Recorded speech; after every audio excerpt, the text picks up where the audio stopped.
Se o silêncio dissesse tudo, sentimento bom que me leva pro outro mundo. A vontade de te ver já é maior que tudo. Não existem distâncias no meu novo mundo, tipo coisas da sétima. Hey, what's up? Clint Cronin Show is back. It is a beautiful July night here in Sunnyvale, California. Anthony, the Antidote Doe, is in the house. What's up, everybody? Hey, what's up, man? Good to have you back.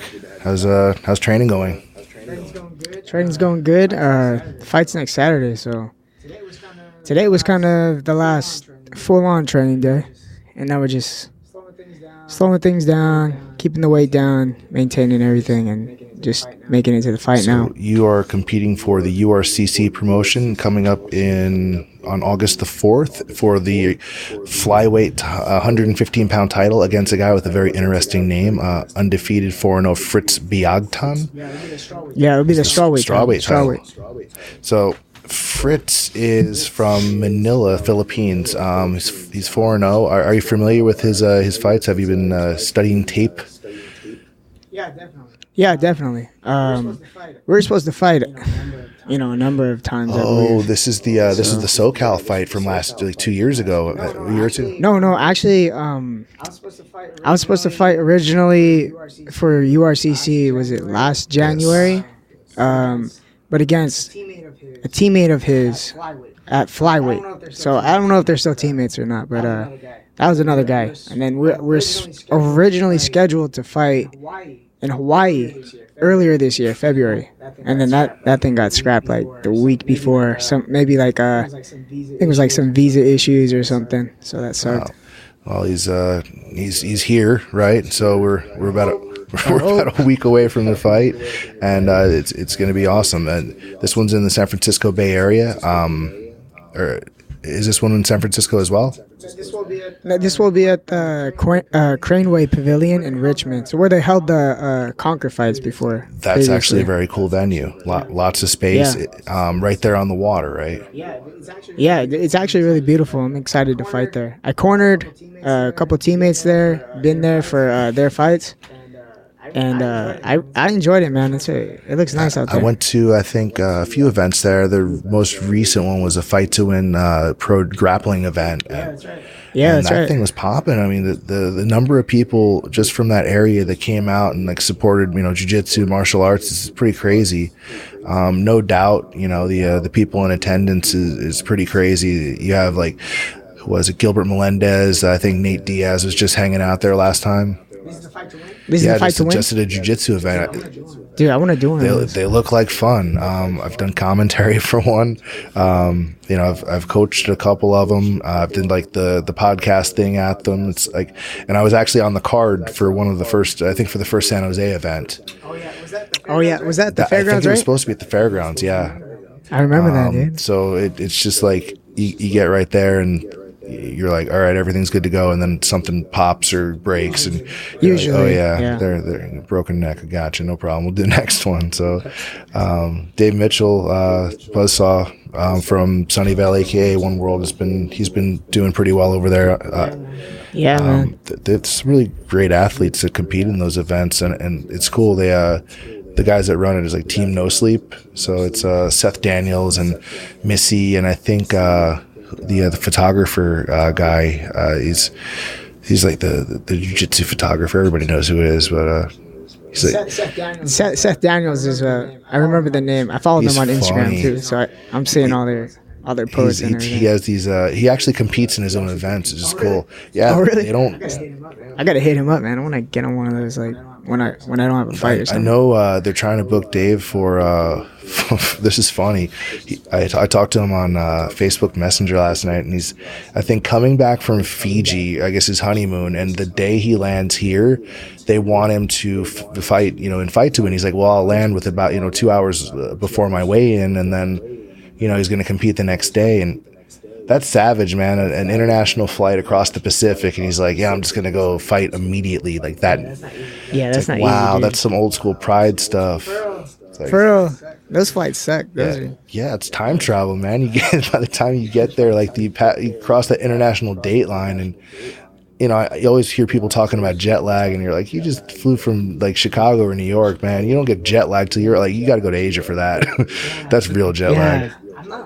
I'm not like, I fought in Japan, and I got there like the day before weigh-ins. So that was my first time at 115.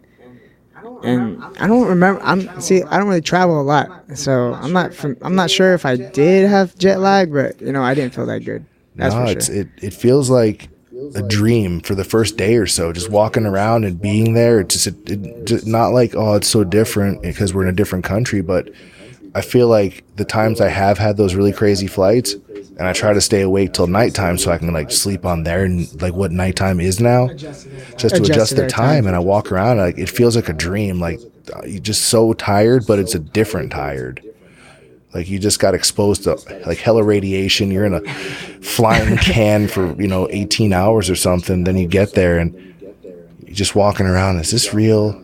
It's crazy. It happened in I was in Hong Kong and like Singapore and all this damn trips to Brazil and UK. Yeah, you've been all over. Yeah, it's just you get there and you don't get used to it. I mean, you know the routine, but that first day you're just it's kind of walking around. How's Singapore? Crazy. Yeah, like safe, very busy, very commercial, very clean, very, very clean. It looks beautiful from what I see. I've been there as like a child, but like, I don't remember shit, obviously. But as a business traveler, it's cool. It's very humid. It was more humid than Brazil for training because they have that Evolve gym out there. That's where that one championship. That's like One FC, yeah, and they don't play, man. That place is legit. They've got Ben Askren signed there, right? So they're definitely legit. When I got there, they were just about to open Evolve, so it was funny. We wound up training jiu-jitsu at this club, but it was at a Chinese dance studio. So they rolled up puzzle mats like you have for your baby, like for the kid, right? And we put all the stupid mats down and rolled around. It was a combination of people from just about every country you can think of. Like there was an American from 10th Planet that was there, which is kind of weird. It was like very unique situation. A bunch of Singaporean people, a bunch of Filipinos, some British, because it's just a business traveler destination.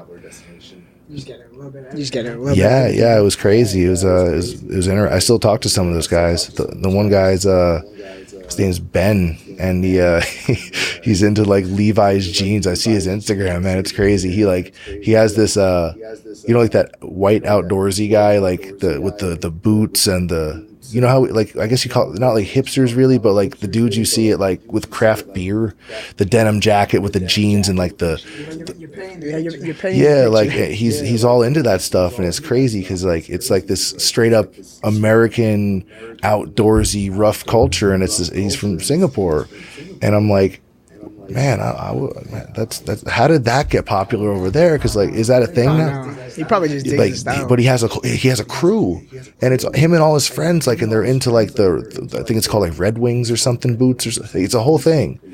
He has like these beard products he like plugs and shit. Like, I'll show you. I gotta plug this. Yeah, he's cool, dude. But he's like I think I hit up like the old, remember Sherdog? So the F12, the grappling form back in the day, that's how I found that there was jiu-jitsu in Singapore at the time, and that was the dude hit me up off of the forums and the grappling forum, like that fucking Sherdog, because like they still do, but everybody uses Reddit now. But Reddit, these Reddit's forums, it's just with forums like. You would have your one username and like everybody know your username, but I think with Reddit, more people like make a bunch of like anonymous accounts just to kind of shit post on people. It's like, dude, I could be on Reddit. It's time consuming, man. Like people have like the regular account, they got their pervert account, they got their racist account, they got the I don't want to sound stupid, so I'm gonna make an account real quick account, because right in the app you can just create accounts. Yeah, it's pretty easy. I try not to get sucked into that too long. I'll be like taking a shit or something. I pull up Reddit and then I'm just like, oh damn, I'm on the toilet for days. I gotta get to training. Yeah, that's how GSP lost time in his car. He must have been on Reddit. That wasn't aliens. That was I remember Oh yeah, I remember that. Man, he's talking about some crazy shit sometimes. Do you think he was just trying to like, because on Joe Rogan Experience, people say some kind of he has some out there talk sometimes. You think he was just trying to like get a little buzz going, just to, He doesn't seem like that guy though. Nah, like, that's a very. He probably believes that. Whatever. I remember listening to this whole podcast, but I remember more of the second one because he was on the show twice, right? Like back in the day, the more recent one. Yeah, I remember that Joe Rogan, one. I don't know, they might be aliens or something like that. Like, Joe's like, wait, say that again? Joe, I like Joe. He'll, because he doesn't just like go with it. He'll debate and he'll give his point and everything. That's what I like about that show. It would be very easy for him to just agree with everybody and kiss their ass and just use it as like advertising for whoever it is, because that's like most of TV interviews, man. But if somebody says some weird shit, he's like, stop right there. Yeah, you realize that's weird, right? That he'll call you. Yeah, and it's cool that he's confident enough as like a professional or a broadcaster or whatever to know how to do that, but to how to rein it back in to still keep it somewhat friendly, But because he's had some that have gotten a little bit emotional. Like remember Brendan Schaub? Yeah, I was actually gonna mention that. The one, Brendan Schaub and who's the other dude? Brian Callen. Brian Callen, yeah. They don't hold back on each other at all. It was like Brendan Schaub's last fight before he retired, quote unquote. Well, he actually did retire, I should say. But who was that against? Who was that against? I just remember. Was it? All I know, it's funny. It was less significant who he fought than the more significant piece was that Joe kind of gave him the talk, like, "Hey, it's time to wind it up." Like, you're gonna. I don't want. He did that on air, and it was it had to be hard to swallow. But if you look at Schaub's career now, and the guy's a star. I mean, he was charismatic and he had some like one-liners. You could tell he was funny, but he was kind of awkward when he first got into the podcasting thing or interviews or comedy. But that after that talk, like he retired from fighting, doubled down, and like as a broadcaster and even a stand-up comic, like he's paying his dues and he's making some really good headway. Like that's a very popular show. He's also on Showtime now, right? He's doing like commentating for Showtime. That's great. I've seen him like interviewing. I think it was like Deontay Wilder and some other like high-level boxers. But yeah, maybe he needed that. He needed that wake-up call. Just check himself. The only thing that I would sort of, and I don't know, this could be something that doesn't matter as much later on, but I remember Bill Goldberg. Remember the pro wrestler, the Goldberg guy. He was doing some commentary for I think it was like Extreme, like what was it called? The Extreme Fighting Champion, whatever it was called. Was that the thing? With I think he was one of the commentators for one of those, or there's some kickboxing stuff as well. And the commentary was just fine. He like obviously knows his stuff, and he's a class act, former pro football player, and all this stuff. Like he didn't not taking anything away from the guy. He's Goldberg, he's fucking kill you, right? But then they'd have him in the ring afterwards to interview people, and he's so much bigger than some of the athletes, and it's just like he'd have his hand on their shoulder, his arm around him and stuff. It's like it's fucking emasculating, man. Like this dude just went out there and bled, and it's like it's a 155 or next to him. It's like I don't know, just the contrast in size. It's like I don't know. Imagine a flyweight. It just totally undermines like all the thing, because you see this thing and you're like, oh, you know what I'm saying? It's like it just I do. It reminds me of like when I see it was a flyweight fight. I think it was one of Demetrius Johnson's fights. And then the ref brings you in. I forgot who was the ref. I think it was like Mergliata or something. Or somebody. And it's like you can't even like see his face when he's talking. You're just looking at the two fighters, and they're just short as shit. It's like, I mean, they're in there and they're having this amazing fight, and then you get there afterwards, and you have somebody that's like a legitimate attraction because of their appearance, and it just sort of like it undermines the presentation of it. It's not like, oh, there's bigger guys, it's Goldberg, so it's cooler. It's just you see him and he's like, man, it's like people paid to see him because he looked like that. Like, you know what I'm saying? Like that, you don't see people like that all the fucking time. So just, no, not every day. I saw him at the San Jose airport one time, and he's not the tallest guy in the world. You know, I was taller, but You ran into him over there? I had a flight that was about to leave, and the security line or the check-in line was ridiculously long. And I'm like looking to like kind of see if I can talk to people to like cut in front of them or whatever. And I look over and I see this guy with like the cap of his shoulders like a basketball, man. Like just the side, like the width of him, and like just how thick he was from front to back. The front from his chest to the back of his shoulder, whatever. Dude's like massive. Just wide, like you look at him, like he's built like the big blue mailboxes on the street, just like this big solid person. Like you just don't see shit like that, and like not like a bodybuilder, like not a human, like an Avenger and shit. You're like, I'm not gonna cut that guy in line, so we're good. You're good, but it's you probably still take that, man. So he was with the Atlanta Falcons for a number of years. And he apparently used to like to, he would try to get the guys, back in the locker room to like, he wanted to wrestle around, like, like roll or whatever. Does he have Yeah, he does. He owns I don't really he owns a Muay Thai gym for years. Yeah, he's been into striking. Oh, so he knows does. Okay. Like he might not be a belted jiu-jitsu person, like maybe by now he is, because like a lot of like celebrity types are, but he can definitely kick. He gave some dude a crazy concussion, like ended his career in wrestling. Like he was supposed to be like fake kicking, but he head kicked Bret the Hitman Hart. And shit! Was the legit like contact? He threw like this like turning side kick at him, caught him in the head, and just the concussion. Side kick? Yeah, okay. Like, it was a pretty gnarly one. And he kicked him for real, like it was an accident, but like he got him. So he apparently used to like to wrestle around with the guys in the NFL locker room, and like the one coach was like, no, don't fucking do it. He's crazy. Like he goes hard. So no, I ain't fucking with Goldberg. That's 300. He's like 260, 270, and he's got never mind. He's got old man strength. let old Avenger, Captain America strength, man. So you are going to be fighting for a title, man. So you've been training over at headquarters quite a bit lately. You got DC. Like, who would you say has been like your training partners over there this time? My main training partners currently would be Mark Climaco and Daniel Gonzalez for the most part. Those are guys I'm getting my rounds in, and I work with a lot of other people over there, but when I'm doing my rounds, when we get in the cage room, mostly working with those guys. Those are the two other flyweights over there. So they're both up and coming, and they're both very skilled. So. Mark's been at it forever. Mark's really since he's forever. He's been training longer than me. I remember him as a kid coming to the gym. His brother too, Sean, right? Yeah, it's funny.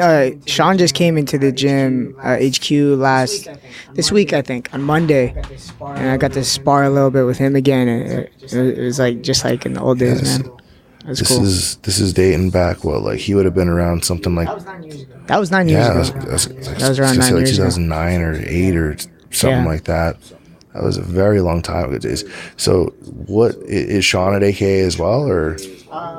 I think he's mostly at Smash, but like we all cross train. So, and then Mark's at HQ a lot as well. So he's just that day he came over and did a little bit of sparring. I think he's interested in making an MMA debut as well. Nice. So.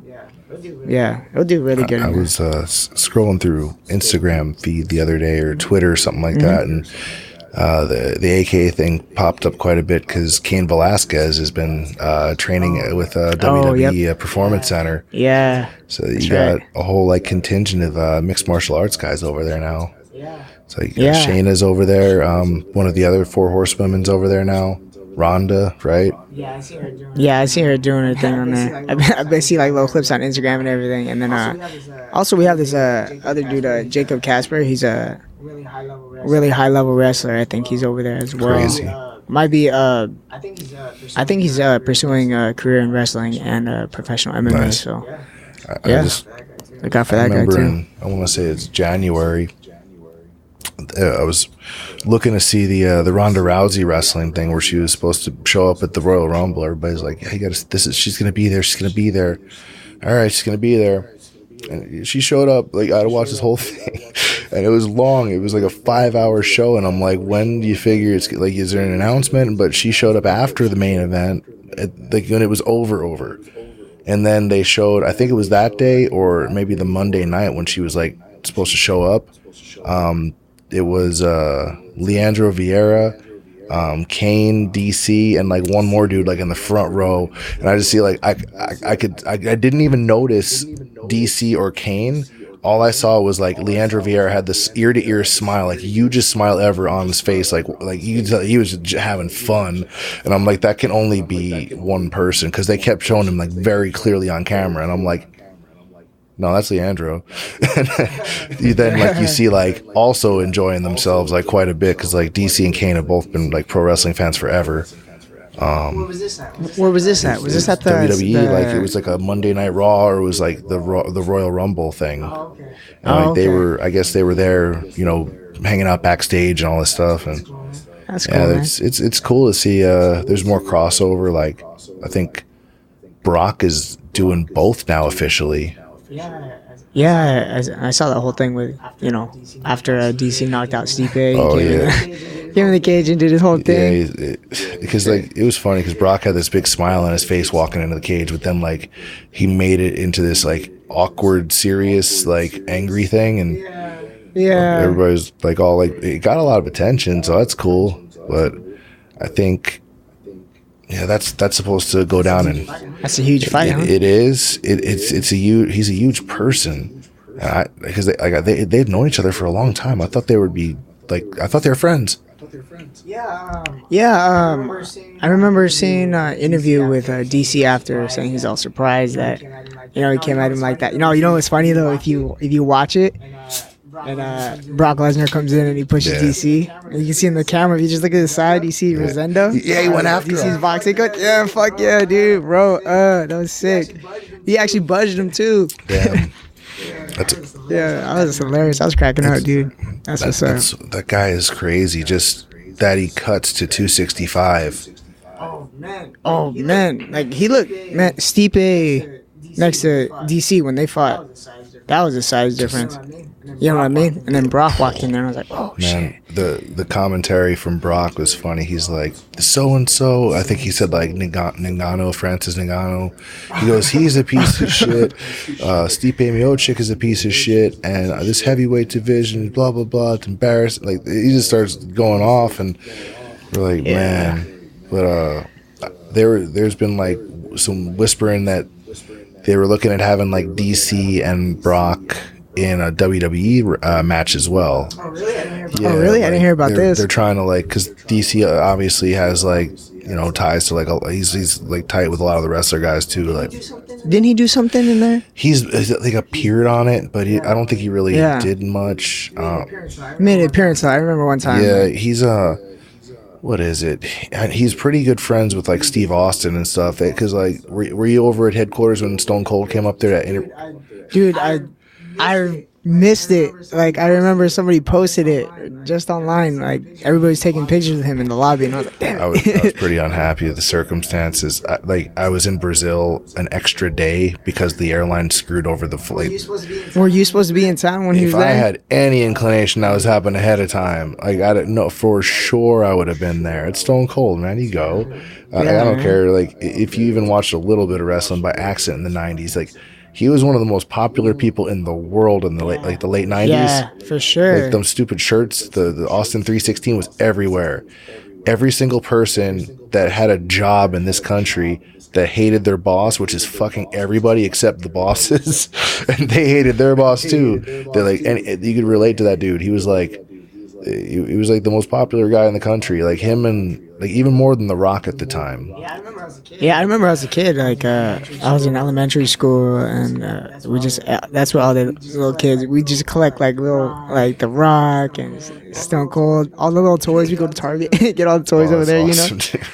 Yeah, and like it's cool to see like they're fans of MMA and stuff as well, and it's cool to see like the UFC guys that, you know, when it's over, like they can still do that and make a good living. Yeah. Yeah, like, something to fall back on. Yeah, I mean, it's probably harder on just because you're falling so much, man. Like those guys get messed up. Dude, they do. It's like, oh man, they be taking some damage. It looks painful shit. I'm like, I'll stick with this. The training, it was not that fun. Like, because you know, at least with, you know, at least for jiu-jitsu, I'll say just jiu-jitsu stuff, like, you're not really hitting the ground that much. I mean, you might get a takedown or something. It's like you don't go, I mean, the highest you fall from is like shoulder level. And that's from like big throws, but like you learn how to fall. But with like the wrestling stuff, it's like there's the ropes. That's another people animal. throw you over the top rope. It's like if you go just a little too, you know, fast or whatever, it's just like there's so many things that could go wrong. Like, because the moves are all, you don't really get picked up in a body slam. Like you kind of like post up and jump. Like you kind of do like a cartwheel, if that makes sense. Like you post off their hip and shoulder and do a cartwheel. And then you like, they like release you, but you're really throwing yourself down. You're still taking the impact. Yeah, but like your job is to like fall properly and shit. So it's a whole thing. So it's just, I think it's just hell on your body, man. Like I know, you know, from experience that like that's hard ass training. And at least, yeah, I remember it hurt. that as well. It hurts. It was like, it's fun, man. It's cool doing it, but like the learning curve is, you know, pretty substantial. It's I don't know, man. Like you're out there like basically all day, every day, like training. Like, I mean, AKA has got like notoriously one of the hardest camps, and they're the hardest gyms. Like I want to say impression a lot of people have is that it's like really hardcore. It's like, you know, like this alpha male type terror thing. It can be. So like in terms of, you know, the perception of AKA versus like what it's like actually being there, like what do you think? Like, what's your take on like the AKA reputation of like it being like this old school, it's like barbaric versus like reality? I think I mean, in the past, I think it has been that way, but I mean, there's been certain rules set in place to avoid injuries and accidents and things like that. But you know, it's MMA. Things happen. You know, it's controllable to a certain point, but I mean, sometimes like shit happens. Like John, for example, right? John Cardenas. Right. He was supposed to fight in the main event of the last Dragon House card. He's just rolling regular day, no gi Thursday, rolling, and he just working a butterfly sweep. His toe got caught on the mat. Boom. You know what I mean? It's incidents like that. You know, it's just bad luck, I guess. Yeah, that's all you can really like. We've had that at Sunnyvale, and we're definitely not hardcore, you know. And then there's other times, there's other times where you don't need to. But it's different for everybody. You know, I can't speak for everybody. Like some guys they want to be in the cage room doing hard rounds, like, 2-3 times a week. I like to just do hard rounds maybe just once a week. I dedicate one, when I'm in camp, one hard day of sparring in the cage room. Simulating the fight. Those are the hard rounds, and then I have one day in the red room. The red room is like kind of where all the pros work. No one's supposed to be getting hurt in there, so you're working light. And then I do another day where I work the little gloves, so we don't have the big 16-ounce gloves. And then it could be more grappling oriented. And since the gloves are smaller, it's not that hard contact, so I mix up the training, but it's different for everybody. Like I know, like DC, he likes to do the hard rounds. He needs that's what he feels comfortable with, to feel confident and coming to the fight the way he does, and it works for him. You know what I mean? Look at him in Stipe. Yeah. Oh man, it's a lot of people were talking about after the fight, like that they were surprised, or just that he was not like very much the Las Vegas odds favorite going into that. Just blew my mind. I just thought from the jump, it's just the matchup was not favorable for Stipe. Yeah, I think people just they forget. I know like a lot of MMA fans they have short memories. Yeah. You know what I mean? So they think about the more recent fights, and he looked good in his like with Vulcan. He the fuck out of Vulcan, and like I think like the Jones fights come to mind because when you talk about Stipe, the bigger guy, Jones was the bigger guy, and they compare it to that. But it's like they forget about his Strikeforce days, man. Oh my God! I actually had a talk with it's pretty cool. So Josh Barnett against Daniel Cormier, to a lot of people was his sort of coming out party. That was him like, sure. I'm here.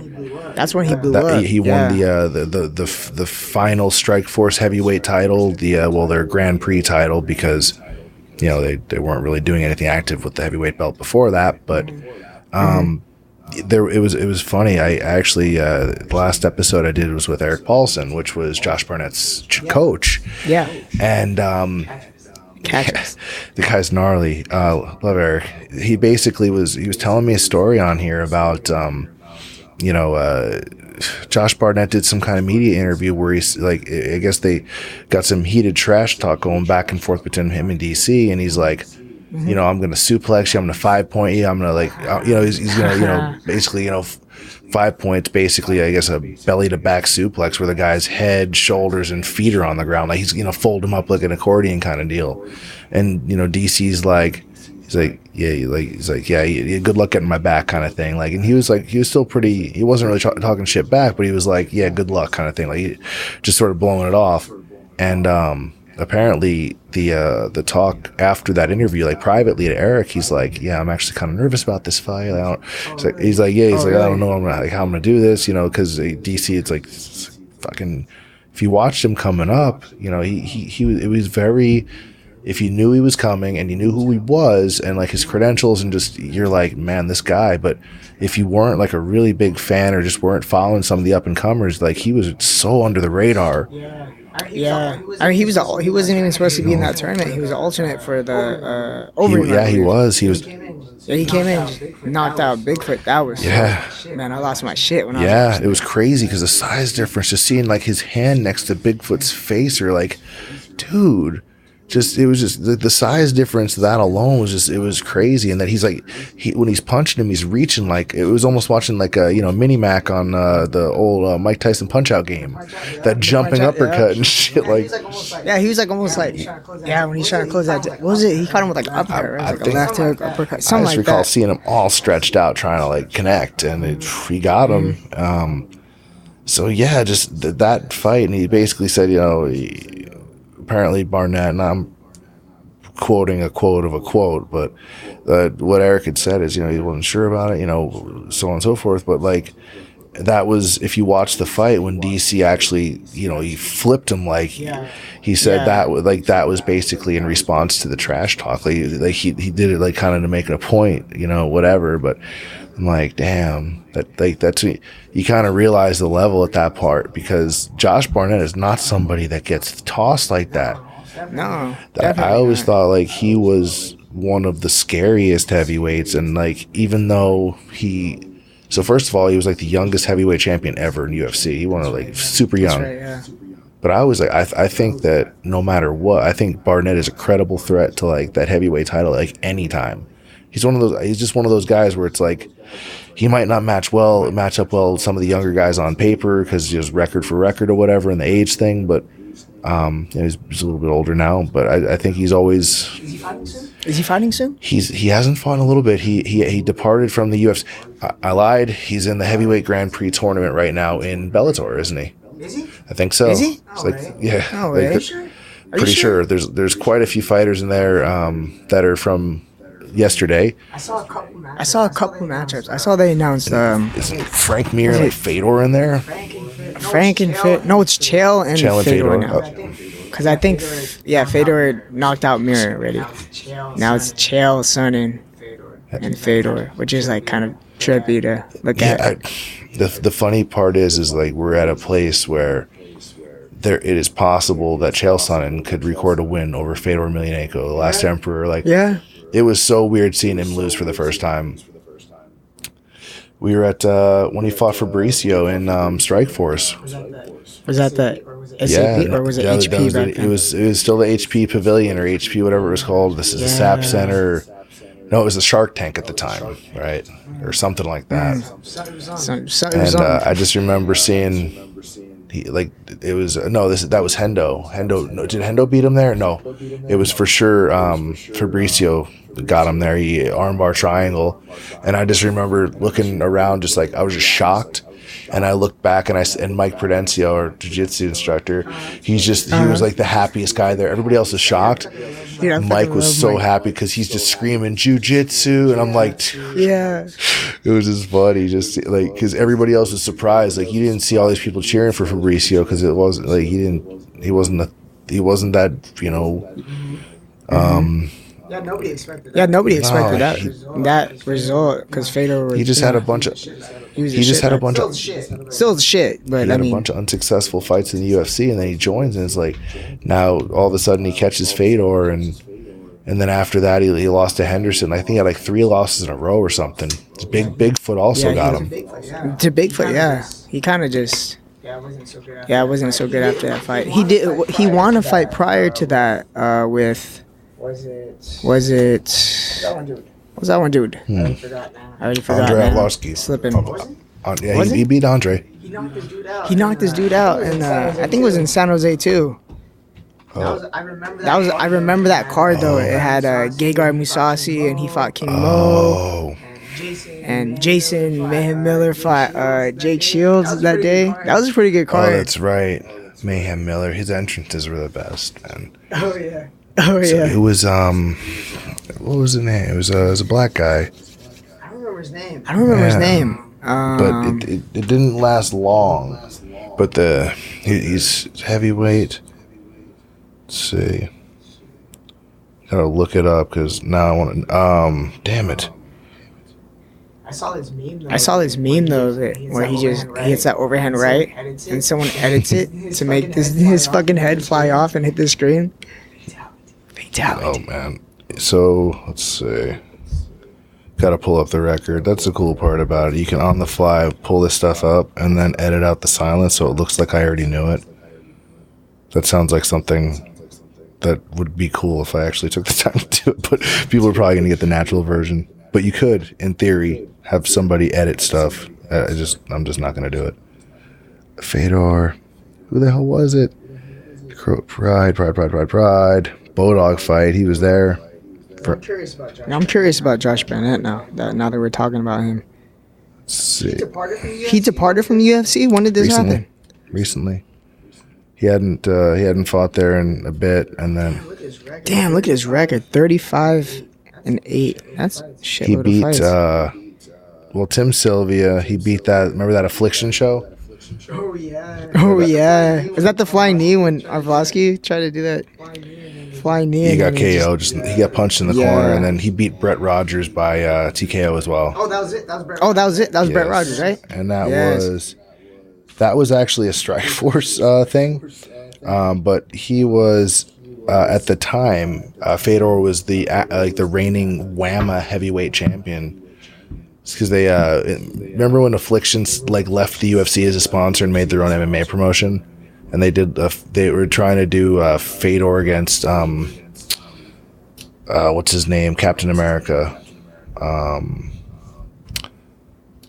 My God, Randy Couture. Randy. They were doing it. Oh yeah, that never came together. No, some drama went down or something. Like the fight fell out, and it was meant to be for this thing called WAMA. It was going to be this World Association Mixed Martial Arts or something like that. World, whatever. And they made their own title belt.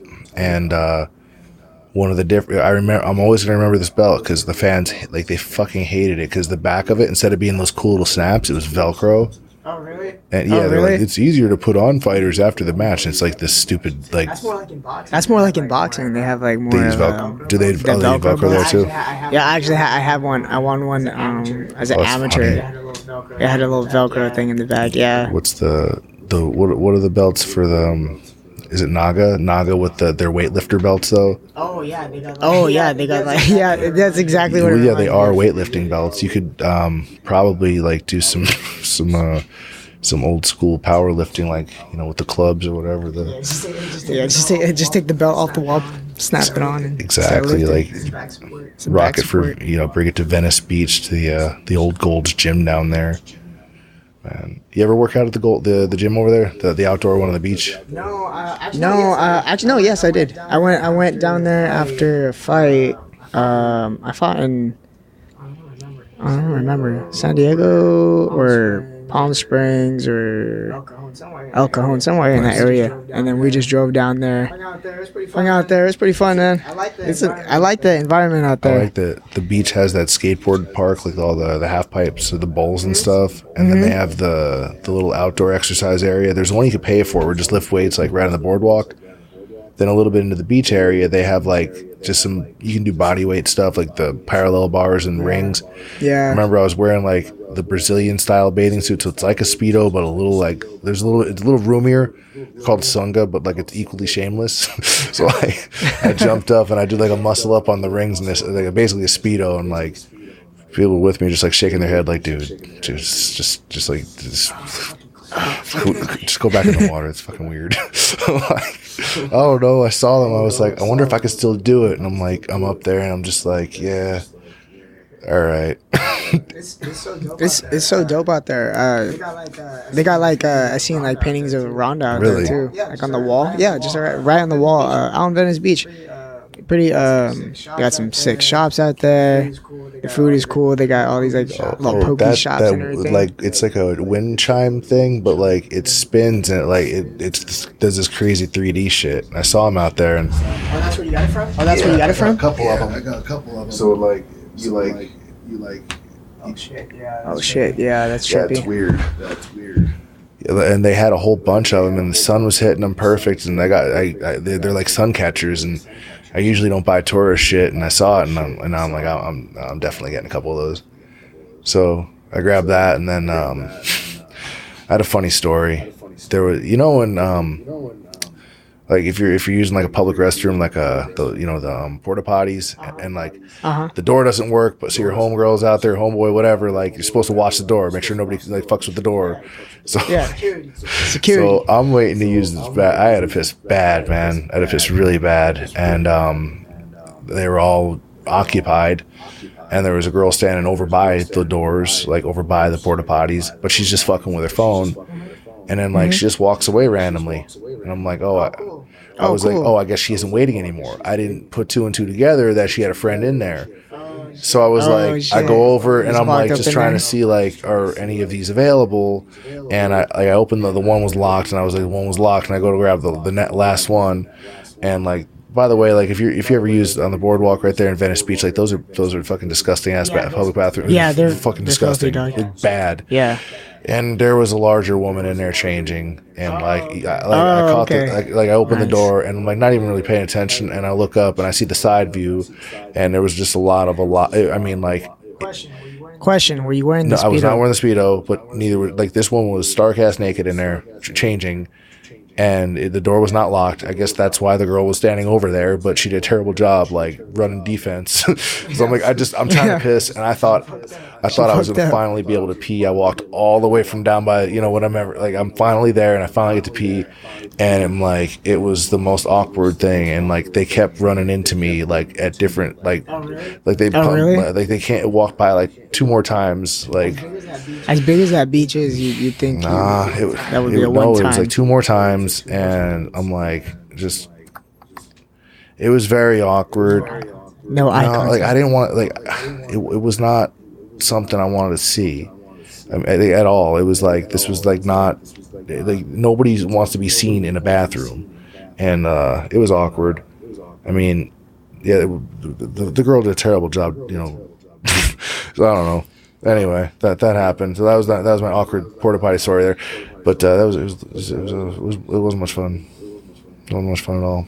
I think you should probably if you wear the thing underneath the clothes and then you put the clothes back on, and you can fucking not have to be stark ass naked in the net. And it was like the grossest porta potty ever.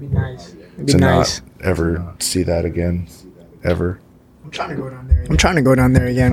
If I get a fight in SoCal, maybe just get a room out there and just kick it. It's a good place to be, man. There's so many good places to train. That's what I want to do. I want to go train down there. You can go stay at some crazy like jiu-jitsu schools down there. A really cool one's going to that the Los Angeles, the LA Jiu Jitsu Club. It's 2 brown belts from Jean-Jacques Machado. It's like Eric Medina and Joey House. They have a house. It's like an Airbnb, but it's like a jiu-jitsu Airbnb. They let the guys. So it's like, well, you can like rent it or like bring your whole team and rent it out, or like just do individual nights. They got the cold tub, hot tub. I think they got a float tank. I want to do that. Have you done that? It's pretty cool. It's like if you haven't done any meditation stuff before, like it's good to practice a little bit first, because otherwise the first time you're in the float tank, like you're just trying to figure out how to chill. I slowly like I just started kind of getting into meditation and all that. Because you can easily just lay there and just spin your brain thinking about shit and just like dwelling on shit, and like it's of no real use. Yeah, you gotta blank that out. Yeah, just focus on breath and like just really like being in the moment and everything. And I mean, there's other value to it and like the decompression of just floating weightlessly, but I think just the mental clarity and the breathing is probably the most beneficial part of it. I could be wrong. Maybe there's other stuff, but anyway, the whole front of the house is mats, and I think even Gary Tonin's done a seminar there before, like in this house. Yeah. Oh, really? So they have classes in the house starting as early as I think like 6:30 or like 8 a.m. or something like that. All this is in the house. But then they're also Jean-Jacques Machado students, and they know like they're really close to like Eddie Bravo and stuff. So you can kind of roll with them to class. Like you can do like a week or a month membership to like whatever, Jean-Jacques Machado Jiu-Jitsu, because like I think it's pretty close to Tarzana, and that's where the main Jean-Jacques school is. And then downtown LA is the main 10th Planet, so you can kind of. This gets me excited. Like I'm excited to just like after the fight. I gotta take care of the fight first, but I wanna get back in the gi a little bit and just roll some more. It's fun, man. It's cool to travel just to train, and you just have that different setting, and like SoCal is, it's one of the best places I think for it, because LA can get pretty expensive, and you just kind of you wind up in traffic way too much. And it's like, but having like that situation where you're like, I have this place where I stay exactly here, like you already have that. Easy it's already access. like a community kind of thing. You have a sense of community even though you're not exactly from there, and you can get right into the rhythm of doing exactly the stuff you want to, that you're trying to do. So I always like going out there and visiting those guys, and Jean-Jacques Machado is like one of my favorite human beings ever. So like, and in terms of like instruction and stuff, that's the place to go down there. I mean, there's tons of gyms. Like Henner and Huron Gracie are cool, like awesome guys. That's where. I was watching like the countdown. I think for the last. I don't know what event it is. Whatever, UFC, whatever. The one with Ortega, and they kind of introduced that area and stuff. That gym's crazy. The old one's crazy. The current one, I think it's Gracie University. Mm-hmm. Here, I'll give you an example. The locker room, every single locker has a USB charger. It has a USB plug. You don't even need the fucking. Wait, this is the Gracie. It's called Gracie University. It has like a little museum thing kind of built in, like a Gracie history part of it. The lockers are nice. Like the mat space is ginormous. It's got all kinds. I've never heard of that. Lockers with. I've never even seen it at like actual like health club gyms. Just not. This is a jiu-jitsu gym. You open that shit. It has different like the lockers have like cubbies for like your flip flops, for your belt, for like it has hooks to hang shit on. There's different like soaps and like lotion and shit. Like, that sounds expensive. I don't think it costs more than most jiu-jitsu places down there. Really? Like jiu-jitsu ain't that cheap in LA, but like they're all around the same price. I think the money that you can like really spend there is going to be more like add-ons and shit. I want private with this dude, and because you could easily throw down bank on private lessons because the instructors are celebrities there. Yeah, everybody's trying to get a piece of that. Think about the woman, Eve Torres Gracie. She's a celebrity, and she teaches the women's classes. She's been on Supergirl. She was WWE champion. She was in like a Maxim cover girl for she's like a something. She's like somebody. So you gotta put some money down there, get some privates from her. Or Huron, I'm sure. Like she's like a purple belt too. And Huron Gracie's he's like martial arts famous. He's like the crazy marketing genius or whatever. Yeah, he's all over. I like those Gracie breakdowns they do. Are they still doing those? I'm sure. He has those hoodies now. Remember the one where it's a backpack too? Oh really? Really? Is it like the gi material and everything? No, it's just like a regular like soft kind of hoodie you would wear just to rock a hoodie, but the inside of it has like straps somehow, and it literally becomes a backpack. And and they were selling them up there. It's like a whole thing. You're like, it has like nothing to do with jiu-jitsu. Like it's just a hoodie that becomes a backpack. A hoodie with USB ports. Shit, it probably does, dude. Like I was tripping when I saw that because I'd never seen it at all. And every single locker, just you can plug in your thing and just charge right there. You know what I like? Since we're talking about that housing thing, I like. I was watching there's this fight this weekend with Dustin Poirier and Eddie Alvarez, and when they're showing the ATT location, they got like these little dorms for the fighters.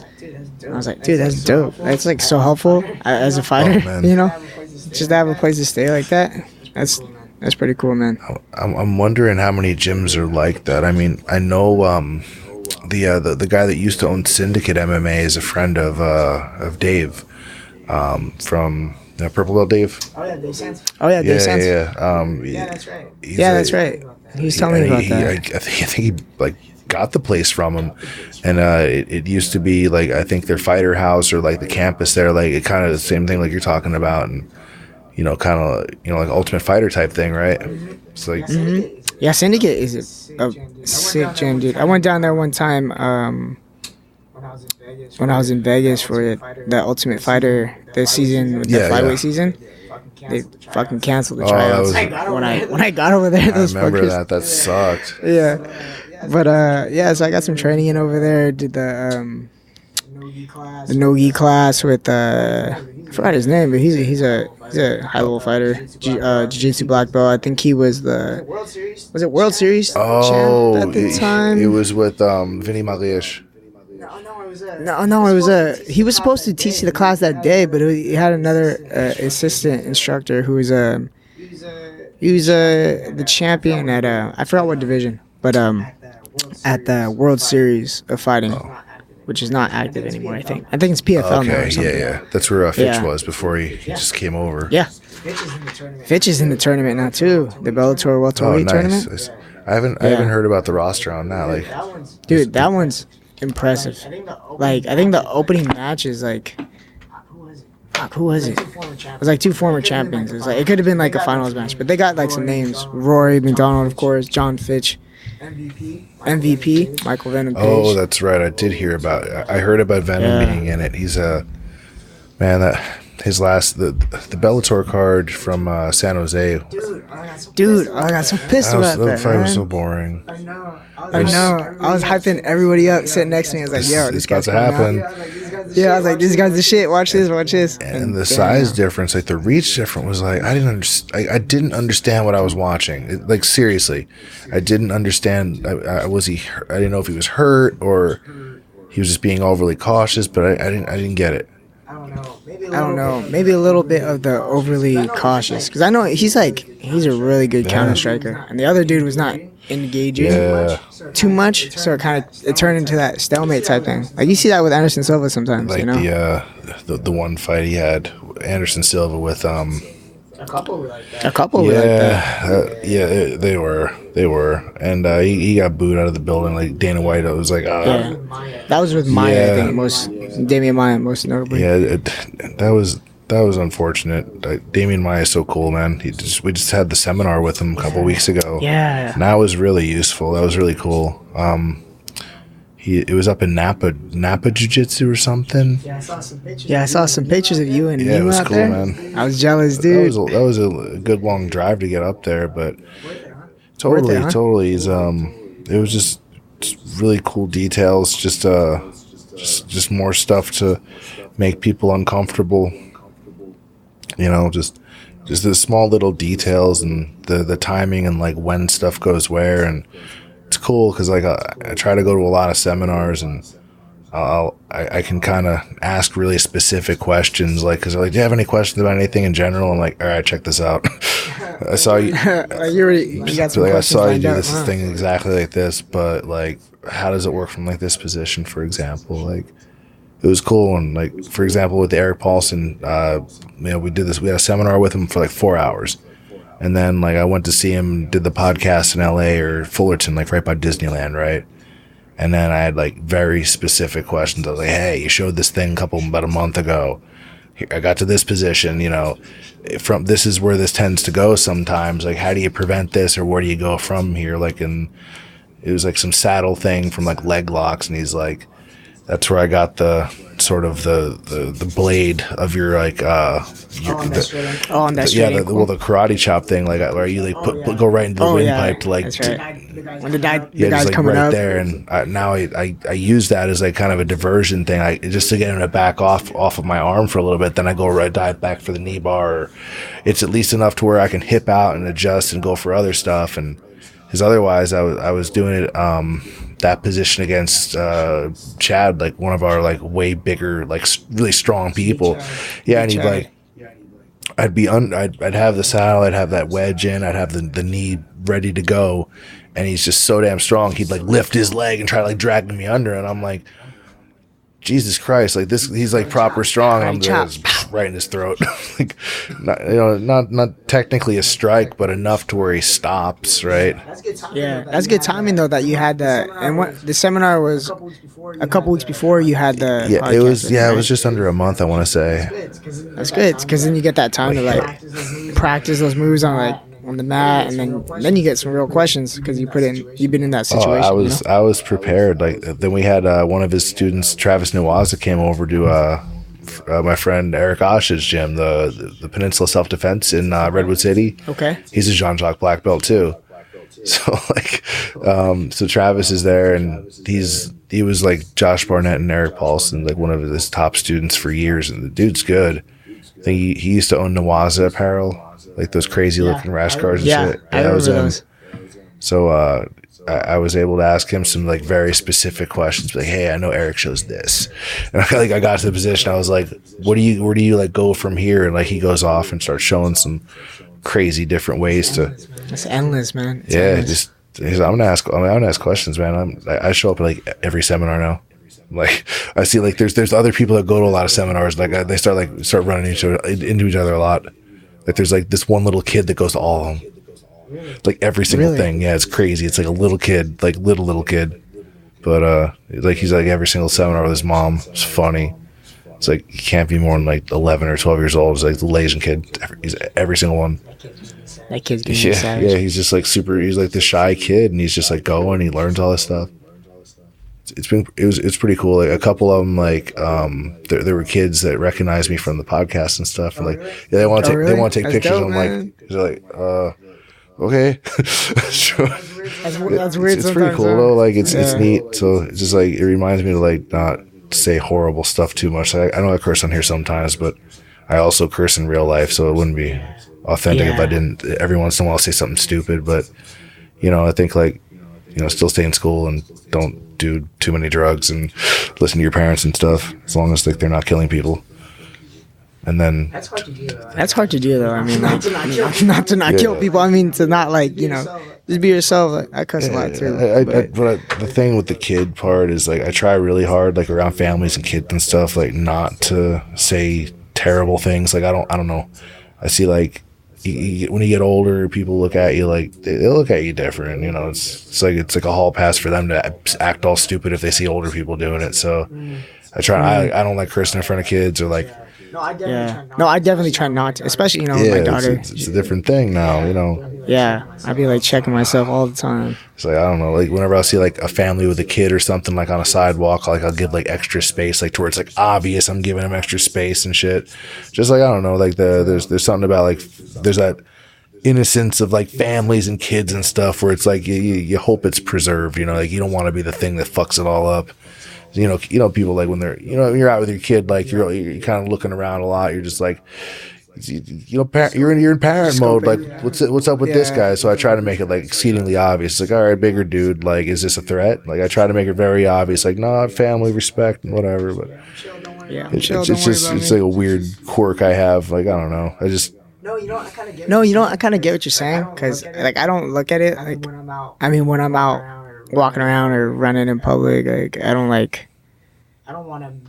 to feel threatening to anybody. But I mean, obviously, when you look at me, like I got like tattoos on my face. And, like people be like, oh, they'll look away all weird or whatever. So I get what you're saying. Like I don't want to make anybody feel uncomfortable, but I mean, at the same time, like I'm just doing my thing. So, man, I'm just smashing fools for a living. Just give me a little space, please. Yeah. Oh man. Are tickets still available, man? Yeah, I got tickets. If you guys are interested in getting tickets, you guys could come by the gym at AK Sunnyvale, pick them up at the front desk from Alex Kimbabian, or message me personally. You guys can hit me up on Instagram at Anthonydoe_MMA. I have tickets for $50, $70 for VIP. If you guys are trying to get ringside, it's all $120. Nice. Yep. And the nickname, I'm liking this one. Antidote. Who came up with Antidote? My boy Kyle Driscoll. He's another up and coming fighter from the pro team. He's going to be fighting for another world title late August. So we'll be bringing some gold back to the gym. Yeah, it's kind of like a play. Just on my name, everybody calls me Antidote. So Antidote. Just flowed. Plus, I like the idea behind it. Antidote. That's cool. Yeah, like whatever style, whatever, don't matter. We got it. Got the Antidote. You gotta see, that's the whole thing. Now you got the whole marketing gimmick ready to go. You got merch and everything. I got merch. You guys shirts. Shirts are available too. Y'all hit me up on Instagram. Click the link. Stephen Mendoza. Oh boy. He actually developed designed the whole thing. So shout out to him, man. Yeah, he's actually a really talented artist. Dude, he's a shit. Yeah, you guys go follow him too. Was it on Instagram? Undersideland. Yeah, I remember. Check his shit out, man. I would run into him every once in a while, and every once in a while, like some of his students come through to the morning class from his UFC gym, right? And a couple of them been coming in, so it's cool. Yeah, he's cool. He's a brown belt. He's been around forever. Tough dude. He's like a personal trainer as well, right? Yep, that's right. I remember I used to see him at 24 Hour Fitness, like back in the day, training people and stuff. But yeah, I saw his artwork, and I'm like, man, it's so talented. Yeah, we're like I was like, I hit him up to do a piece, and he's like, oh, just let me know what you want to do. And he's like, for sure. He's like, I'm like, oh man, all right. And I'm trying to think of something cool, because like I'm just like looking at his different designs, and I want to do something that's kind of like more towards like his comfort zone for like drawing style, because like it would be like going to an artist that does like one thing and asks for something totally different. It'd be stupid, but so like I'm just, whenever it comes to like ideas like that, I take forever, and I never make a decision on it. Like I've been like want to do more tattoos like for years now, and every time I'm like, yeah, I'm gonna do this, it's like, well, what is this? So, you know what I'm saying? Like shit. Yeah, that's not hard for me. Like for the like when I came to him for the logo design, like I feel what you're saying about, like I didn't have a certain idea in mind. Like, I just like his style. So I was like, yo, I want him. Plus he's my boy. I know he's talented. I just gave him the nickname, and then like just a little bit of an idea, and he just put my name in there, the AD, and then inside that whole vial thing. So sick. It does look very cool. I saw it, and I was like, man, that's clever as hell. It's like, that's our marketing team now. Shit. I know, coming together. Man. So, It's Anthony Doe MMA on Instagram. And follow Ant Doe. Come out, check him out. Come see him win some gold at the URCC on August the 4th at the Crane Pavilion in Richmond, California.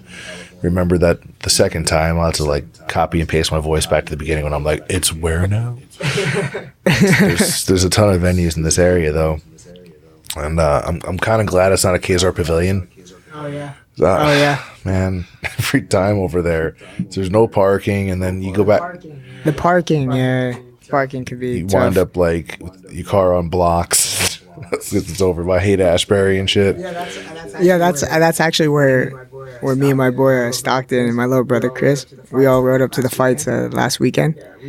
Yeah, we parked over on that street, and we were like, fuck. Just kind of looking around like, how's this gonna work out? And it was that they had a fight to win there before. They've had a bunch of stuff. And Kizar? They had TNA wrestling there one time.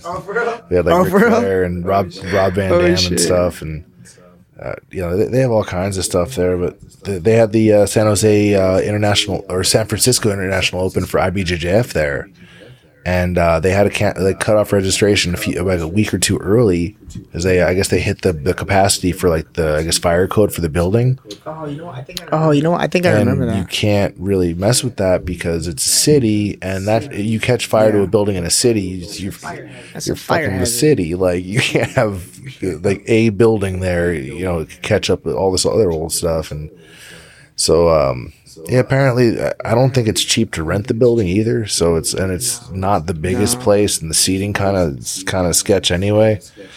So I don't know. It's cool to see they're using the bigger one, and I think what was the Panda something? They have a MMA and grappling event. It's like all in the same thing. Panda Cup, right? It was it's MMA / like I think it's AMI MMA and like jiu-jitsu. Yeah, I know they have amateur MMA. The Panda thing is like I think like the younger dudes for the amateur MMA. That's I rolled up to Dave Mitchell's in Sacramento, just like he had like the cage walkout and everything for jiu-jitsu. I saw that. That was sick. He took that dude out quick. The guy wasn't really defending himself properly. He just like jumped guard on this dude and like went right for his leg. I'm like, crap. And like I saw him like he's grabbing his head to kind of like just do something, but as soon as I saw not with David, as soon as I saw how he was defending it, I was like, dude, this is gonna be a short day. And it was like not even a minute into this thing, and 3 hour and change drive through traffic on a Saturday to get there and shit. It was like so hot. Make him pay for gas. Oh man, he finished. It was cool though. He finished in a minute. I was like, all right, I gotta go, because I had to be at like Cow Palace within a couple hours, because that New Japan Pro Wrestling was there, and I was like, I was not missing New Japan. So thank you, David, for wrapping that up. I was appreciative. I was like, cool, we'll take a little picture real fast, and then I'll be out. Enjoy yourself. Yeah, I saw it on Facebook. Somebody streamed it, or was it MMA page NorCal MMA? It was one of those things where like you could stream it without like somebody saying to put the phone down, because it was only a minute. Mm-hmm. Like by the time someone would have said something to you to stop streaming the shit, it was the guy was already leg locked and being announced as he was the winner already. So I think the guy was good. Like it seemed like some of the guys backstage, because there was like 2 locker rooms. There was like the red corner and blue, had a locker room, then blue corner had a locker room, which was, since there was men and women on the card, they were sharing. It was kind of weird, mm-hmm. But yeah. He was back there, and some of the other guys were like, "Oh, who'd you fight?" And he said the name of his opponent. Like, "Oh shit!" So I guess that was the thing. He's the guy that he competed against was MMA fighter, like an MMA veteran. He actually fought on that Dragon House card last weekend. Fought a friend of mine, Mikey Rolls. Dave's got a win over Mikey Rolls as well. I know they train together, so he subbed him at the All Stars or American Cup? Oh, okay. American Cup. He subbed him like pretty quickly, because he's friends with Baker too. Anthony Mikey Rolls Bakes. Yeah. Mr. Motivational Monday. Yeah, I love when he's on the mat. It's funny, dude. He has like these. He's motivating you on the mat He has as you're like these rolling. outbursts. You just like, I'm trying to keep a serious face, and like he just makes me laugh, man. And it's a cool guy, man. Well, Anthony Dote MMA, URCC, August the 4th, Crane Pavilion, Richmond, going up against Fritz. That's my memory stops right. Fritz I can't say it right. Fritz Biak. I like the name Fritz. Is that like German? I guess. I just like it's a throwback. It's a throwback name. Like you haven't heard Fritz, and like that's like some old school stuff. Well, cool. You're gonna have to go knock him out and take away his belt. I'm taking that belt home. It's a nice looking belt, man. It'll look. Yeah, got on my wallpaper. It looks right here. That's it, man. That's visualized and. Right there. there it is. You see Josh Barnett on the Google? Yes, it's a very nice belt, man. No Velcro on that sucker. Nope. All right, this has been episode 76 with Anthony Doe. Ant Doe, the Antidote. Ant Doe MMA. Anthony Doe MMA on Instagram. Yep, Anthony Doe _ MMA on Instagram. Follow him. Buy the merch, get some tickets to URCC and Crane Pavilion in Richmond, August the 4th, and come check us out at American Kickboxing Academy in Sunnyvale or headquarters in San Jose. Sunday nights, 5:30 p.m. One World Jiu Jitsu. We have the open mat. Special thank you to Want versus Need. And you got any plugs, any sponsors you want to shout out? Yeah, a couple guys. Let me just get these guys out real quick. Guys that been helping me throughout this camp. Appreciate you guys. So let me see. First off, Rated 101. Thank you guys. They're the guys that actually printed the walkout shirts. They're doing my shorts as well. Obviously, my team, aka One World Jiu Jitsu, Concept Barbershop, Fruit Juice. Love those Fruit guys. Juice. There's the homies right there. And then also shout out to Revolution Inc. My boy Leo Cardenas over there. He's been doing all my tattoos and stuff. So all love. And Fabian and Chuck, you guys, they've been helping me over at Sunnyvale Fitness, working on the body, helping me recover. So much love to you guys. Very cool. I guess the last one, I just picked up a new one. Unbroken Athletic Care has been hooking us up with these grip trainers, the Unbroken Grips. They're basically are these ones? Dude, what the heck? I got one for you here. So basically they make this thing called the Unbroken Grips. It's basically you'd have like a kind of a ring around each finger, and it's like the stretchy, like real tough kind of rubber thing. And when you're doing grip training, you're usually just thinking about like closing your hand. This actually is more like the opening thing, and it's resistance finger to finger, then like the whole hand. So it's supposed to be like very. That's good for building strength. Totally, strength, and then I think preventing like arthritis as you're getting a little bit older. So they have these different like wrist strengtheners, and there's the unbreakable grips, the unbroken grips. Like they have a whole different like varieties of strength training for your hands and grips and forearms and wrists and all that stuff. So check those guys out at unbrokenathleticare.com. unbrokenathleticare.com, and if you throw in the keyword Cronin, Cronin, you get a little discount there for telling them I sent you. So check those guys out, unbrokenathleticare.com. And man, thank you again for coming on the Shizzo. Yeah, man, thanks for having me again. We'll have to recap again. We'll do the next one on YouTube. We'll put a nice pretty belt right there next to you. Yeah, pink right here. That'll work. We got the affirmation right there on the phone. Shit's happening. See you guys next time. We'll probably be recording something tomorrow as well. I'll be out in Nevada, so I'll be having some more Las Vegas-based guests and shows, and I'll be out there with the fam bam. So thanks again for listening.